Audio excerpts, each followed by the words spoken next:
कि अब 15 से 25,000 तक क्वारंटाइन सेंटर्स बनाए जाएंगे। तो प्रधानमंत्री नरेंद्र मोदी ने भी आज मुख्यमंत्रियों के साथ बैठक की। वीडियो कॉन्फ्रेंसिंग के जरिए बैठक हुई और इस बैठक के जरिए प्रधानमंत्री ने यह जानने और समझने की कोशिश की कि आखिर राज्य क्या 3 मई के बाद भी चाहते हैं कि लॉकडाउन जारी रहे। कई मुख्यमंत्रियों ने लॉकडाउन बढ़ाने की मांग भी की है। और आपको केंद्र सरकार के प्रेस कॉन्फ्रेंस में ले चल रहे हैं। इसको निरंतर मॉनिटर कर रही है। आर्थिक व्यवस्था को सुदृढ़ बनाने के लिए और नागरिकों को कुछ सुविधाएं प्रदान करने के लिए लॉकडाउन के दौरान कुछ गतिविधियों की अनुमति दी गई है। 26 अप्रैल तक देश में लगभग 80% से अधिक गेहूं की खेती की कटाई हो चुकी है। 2000 से अधिक मुख्य मंडियां यानी 80% मंडियों का संचालन प्रारंभ हो गया है। दाल और तिलहन की खरीद जारी है। किसान रथ ऐप ने कृषक और व्यापारियों के बीच लॉकडाउन के दौरान खरीद एवं बिक्री को सरल कर दिया है। 80,000 से अधिक कृषक और 70,000 से अधिक व्यापारी किसान रथ ऐप पर पंजीकृत हैं। मनरेगा के तहत भी कार्यों ने गति पाई है। वाटर कंजर्वेशन और इरिगेशन जैसे लार्ज कम्युनिटी असेट्स पर भी मनरेगा के तहत काम शुरू हो गया है और 2 करोड़ से ज्यादा श्रमिकों को रोजगार प्राप्त हुआ है। सर्वे के अनुसार लगभग 60% फूड प्रोसेसिंग यूनिट्स ऑपरेशनल हो गई हैं। स्पेशल इकोनॉमिक जोन्स में 2,825 इकाइयां और इसके अलावा 350 एक्सपोर्ट ओरिएंटेड यूनिट्स भी क्रियाशील हो चुकी हैं। ग्रामीण क्षेत्र में निर्माण कार्यों से, ईंट भट्टों के संचालन से और सड़क परियोजनाओं इत्यादि के प्रारंभ होने से स्थानीय और प्रवासी श्रमिकों को फिर से रोजगार मिल रहा है। ये आवश्यक है कि इन सब कार्यों को करते हुए हम सावधानी बरतें, राष्ट्रीय निर्देशों का पालन करें, जैसे सोशल डिस्टेंसिंग, मास्क पहनना तथा स्वच्छता नियमों का और हेल्थ प्रोटोकॉल्स का अनुपालन करना। जैसे मैंने आप सबके साथ साझा किया था, गृह मंत्रालय द्वारा आपदा प्रबंधन अधिनियम के अंतर्गत गठित इंटर मिनिस्टीरियल सेंट्रल टीमों ने संबंधित राज्यों में पहुंचकर अपना काम शुरू कर दिया है। इन टीमों में वरिष्ठ स्तर के प्रशासनिक अधिकारी थे, सीनियर पब्लिक हेल्थ स्पेशलिस्ट और नेशनल डिजास्टर मैनेजमेंट अथॉरिटी से भी स्पेशलिस्ट थे।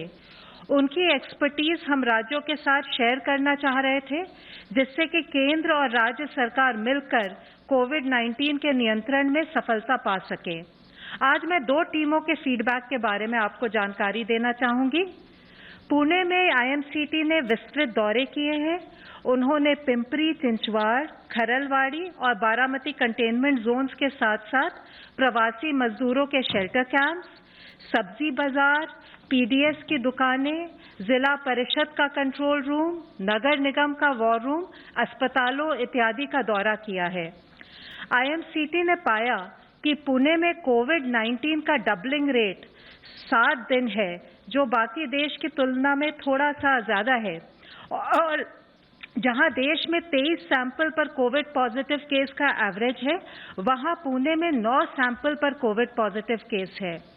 आईएमसीटी ने सुझाव दिया है कि हाई रिस्क व्यक्तियों की पहचान तेजी से की जानी चाहिए, टेस्टिंग बढ़ानी चाहिए, सर्वेलेंस बढ़ानी चाहिए, कॉन्टैक्ट ट्रेसिंग में भी तेजी लानी चाहिए और जिससे कि हम ये कार्य पूरा कर सके। स्लम्स में, बाजारों में और अन्य स्थानों पर जहां सोशल डिस्टेंसिंग का पालन ठीक से नहीं हो पा रहा है, वहां प्रोटोकॉल का सख्ती से पालन कराना जरूरी है। स्लम्स में होम क्वारंटाइन के स्थान पर इंस्टीट्यूशनल क्वारंटाइन को बढ़ावा देना जरूरी है। डॉक्टर्स और अन्य पैरामेडिक स्टाफ, पुलिस अधिकारी, आवश्यक वस्तुएं और सेवाएं उपलब्ध कराने वाले दुकानदार और फल सब्जी के विक्रेता में भी कई लोग के कोविड पॉजिटिव पाए गए हैं। ये चिंताजनक है क्योंकि ये लोग प्रतिदिन बहुत से लोगों से संपर्क में आते हैं। आईएमसीटी ने सुझाव दिया कि इन वर्गों में प्रोटोकॉल्स का अनुपालन सुनिश्चित किया जाए ताकि वे अनजाने में ही कोविड संक्रमण के कैरियर या सोर्स ना बने और स्वयं की भी सुरक्षा कर पाए। आईएमसीटी ने महाराष्ट्र के माननीय मुख्यमंत्री जी, राज्य के गृह मंत्री जी एवं वरिष्ठ अधिकारियों के साथ भी वीसी पर विचार विमर्श किया। अब मैं आपको जयपुर की आईएमसीटी के बारे में बताऊंगी। जयपुर की आईएमसीटी ने पिछले कुछ दिनों में डिस्ट्रिक्ट के hospitals, quarantine centres, containment zones और मजदूरों के लिए स्थापित रिलीफ कैंप्स का भी दौरा किया। उन्होंने मुख्य सचिव एवं वरिष्ठ अधिकारियों के साथ बैठक की और अपने अनुभव के आधार पर सुझाव दिया कि वॉल्ड सिटी में शाम को लॉकडाउन के नियमों का उल्लंघन न हो, इसके लिए सख्त कदम उठाने की आवश्यकता है। उन्होंने कहा कि इस पर ध्यान दिया जाए कि राशन और आवश्यक वस्तुओं की सप्लाई और भी व्यवस्थित हो। क्वारंटाइन कैंप्स को आवासीय क्षेत्रों से दूर ले जाने की आवश्यकता है। उन्होंने टेस्ट के रिजल्ट्स की गति बढ़ाने पर बल दिया। उन्होंने ये भी सुझाव दिया कि गैर कोविड अस्पतालों की भी पहचान की जाए ताकि लोगों को अन्य चिकित्सा सेवाओं की सुविधा मिल सके। आईएमसीटीज ने दोनों डिस्ट्रिक्ट्स में पाया कि स्थानीय प्रशासन लगन और निष्ठापूर्वक कार्य कर रहे हैं और इन सुझावों से स्थिति को बेहतर बना सकेंगे। कोविड-19 की चेन को हम तभी तोड़ पाएंगे अगर लॉकडाउन के नियमों का अच्छी तरह से पालन हो। इसके लिए ये बहुत आवश्यक है कि हम सब नियमों का पालन करें और सभी राज्य सरकारें लॉकडाउन के वायलेशन पर कड़ी कार्रवाई करें। धन्यवाद। धन्यवाद। Health ministry representative please. कल से अगर हम देखें तो भारत में 1396 नए पॉजिटिव केस आए हैं, which takes our total confirmed cases to 27,892. 20,835 people जो हैं वो एक्टिव मेडिकल सुपरविजन में हैं। पिछले एक दिन में 381 पेशेंट्स आर फाउंड क्योर्ड, जिससे कि हमारा total persons who have been cured the number become 6,184। इसको अगर हम देखें तो हम पाते हैं कि हमारा रिकवरी रेट 22.17% हो चुका है। And the positive news is कि हम देख रहे हैं कि प्रोग्रेसिवली हमारे रिकवरी रेट में इजाफा हो रहा है, हमारा रिकवरी रेट बढ़ रहा है। 16 डिस्ट्रिक्ट हैं देश के जहां पर कि पिछले 28 दिनों से कोई केस रिपोर्ट नहीं हुआ है। इन डिस्ट्रिक्ट्स में 3 नए डिस्ट्रिक्ट ऐड हुए हैं। अगर आप देखें 24 अप्रैल से अब तक में, वह है गोंदिया महाराष्ट्र में, देवनगेरे कर्नाटक में, लखीसराय बिहार में। इसी के साथ ही जो डिस्ट्रिक्ट पहले 28 दिन की, जिसमें कि पहले केस आए लेकिन 28 दिन से केसेस नहीं आए थे, इससे पहले रिपोर्ट हुई, उनमें से 2 डिस्ट्रिक्ट में नए फ्रेश केसेस भी आए हैं। वह है पीलीभीत उत्तर प्रदेश में और एसपीएस डिस्ट्रिक्ट पंजाब के अंदर। टोटल ऐसे 85 डिस्ट्रिक्ट हैं 25 स्टेट्स और यूनियन टेरिटरीज में, जहां पर कि पिछले 14 दिनों से कोई केस रिपोर्ट नहीं हुआ है। यह हम लोगों को जानना होगा, फॉलोअप करना पड़ेगा कि हम अपनी विजिल को कॉन्स्टेंटली उसी मोमेंटम से बनाए रखें ताकि इन डिस्ट्रिक्ट की संख्या बढ़े और इन डिस्ट्रिक्ट में कोई नया केस ना आए। आज माननीय प्रधानमंत्री जी ने सभी राज्यों के मुख्यमंत्रियों के साथ वीडियो कॉन्फ्रेंस के जरिए बातचीत भी की। उन्होंने राज्य के मुख्यमंत्री से कहा कि वह सजग रहें, सचेत रहें। रेड जोन और ऑरेंज जोन में पड़ने वाले सभी जिलों में सख्ती रखते हुए chain of transmission of virus इसको ब्रेक किया जाए। ग्रीन जोन में जिला एडमिनिस्ट्रेशन सर्विलेंस पर फोकस रखते हुए अलर्ट रहे ताकि उस जिले में यह संकट प्रवेश न करे। कोरोना ग्रसित होना कोई स्टिग्मा नहीं है। जितनी जल्दी सच्चाई का सामना होगा उतनी जल्दी ही और उतने ही अप्रोप्रिएट तरीके से उसका समाधान होगा। एक मुख्य अंश के रूप में माननीय प्रधानमंत्री जी ने यह भी कहा कि इस समय में अन्य आरोग्य सुविधाएं जैसे कि डायलिसिस, अन्य बीमारियां, उनके ट्रीटमेंट आदि में भी कोई ढिलाई ना होने दें। परंपरागत मेडिकल व्यवस्था सुचारू रूप से चलती रहे। रेड जोन से ऑरेंज जोन, ऑरेंज जोन से ग्रीन जोन में जिले को ट्रांसफॉर्म करना ही हमारा मंत्र होना चाहिए। आज इसी संदर्भ में आप लोगों को मैं एक और मुख्य विषय के बारे में बताना चाहूँगा।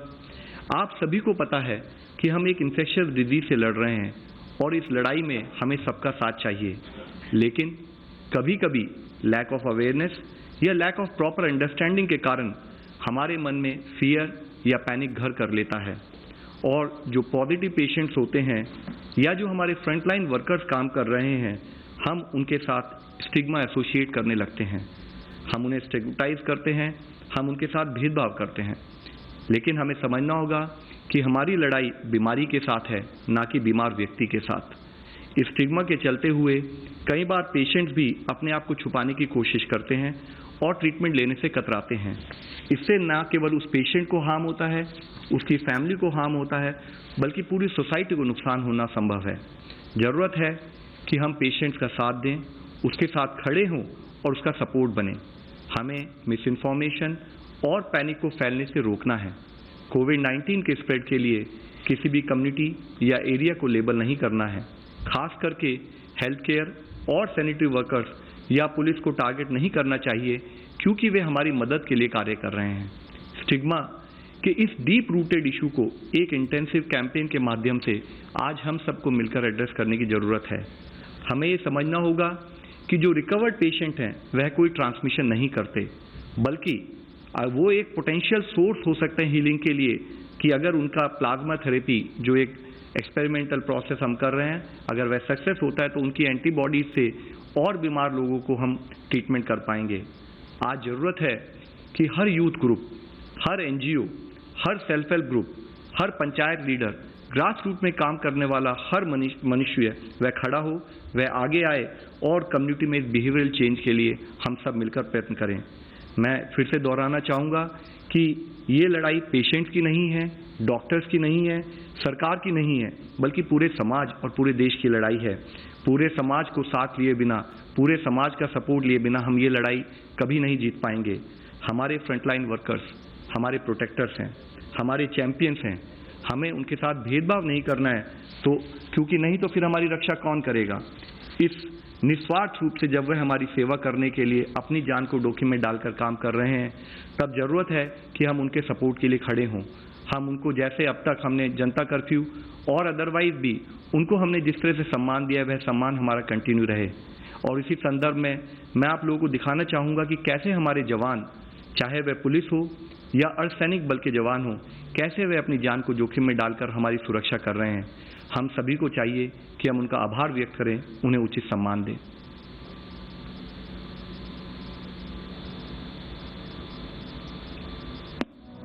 मुश्किल कितनी भी गहरी हो, डरना हमें जचा नहीं। डर के आगे घुटने टेके ऐसे मरना जचा नहीं।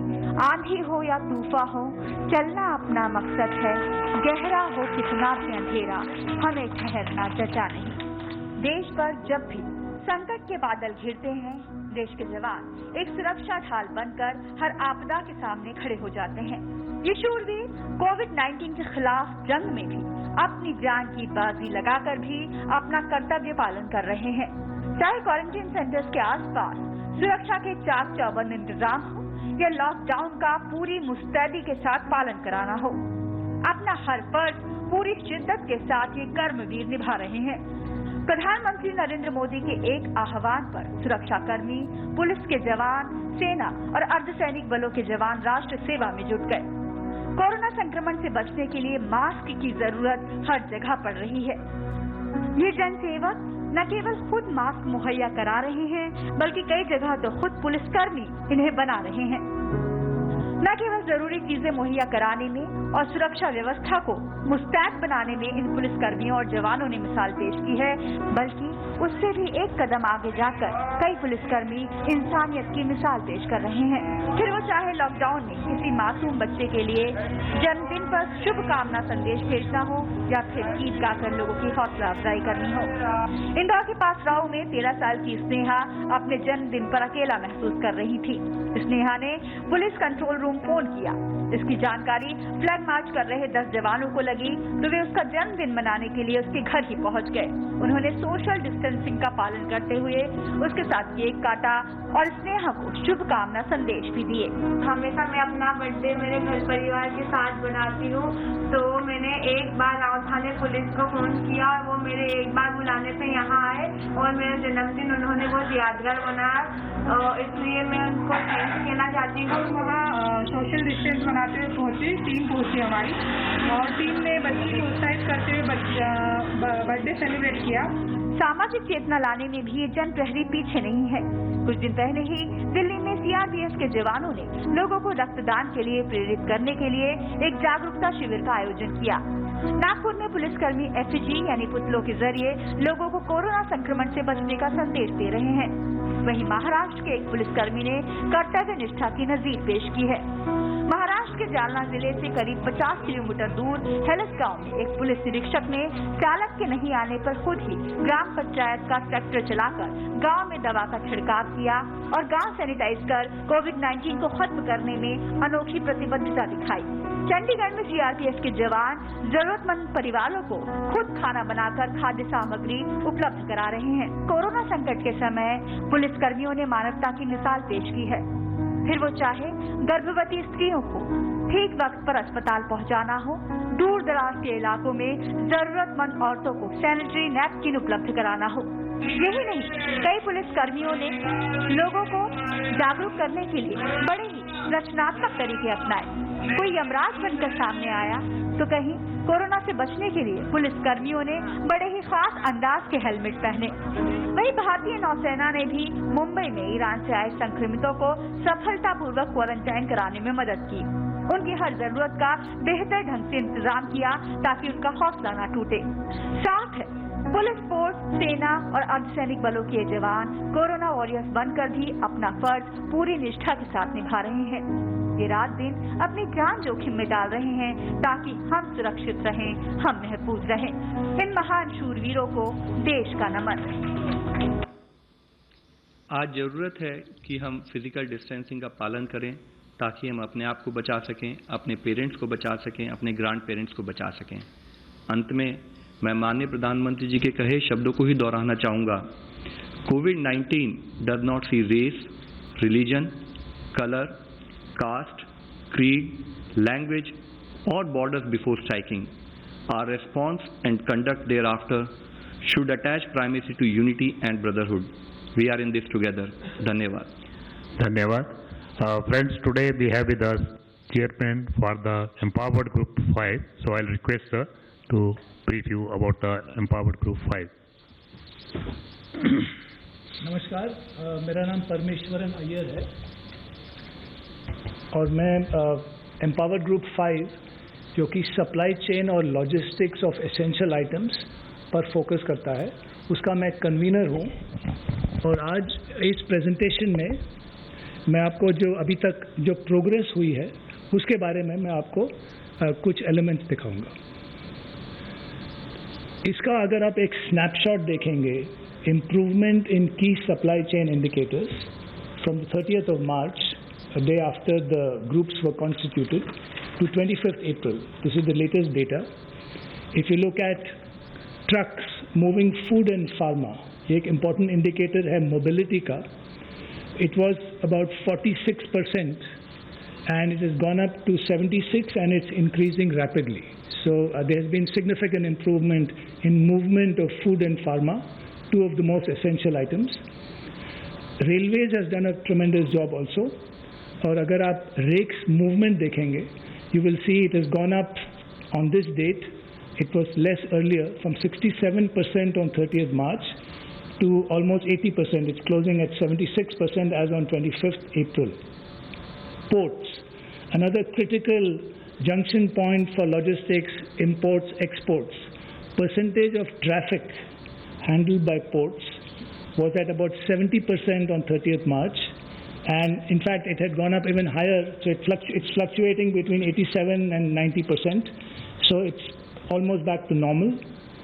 On mandis, which are major places where trade of agricultural produce takes place, it was about 61% on 30th March, and it's almost 80% now. So this is giving you a snapshot of the significant progress made on essential supply chain items. तो जो अब तक का recovery rate है उसके बारे में जानकारी दी जा रही है शक्ति मंत्रालय की तरफ से, जल शक्ति मंत्रालय की तरफ से। पॉलिसी और इम्प्लीमेंटेशन बॉटलनेक्स हैं उनको ईज करना, ट्रबल शूट करना, और जितने भी लाइन डिपार्टमेंट्स हैं, चाहे वो रेलवेज हो, ports, traffic, mandis, food processing, we work very closely with them and the ministry of home affairs We also consult with stakeholders from outside, industry, food, pharma, transporters, wholesalers, retailers and mandis. We try to cover all the key stakeholders. उनसे हम consult करते हैं, उनके opinions लेते हैं, and then we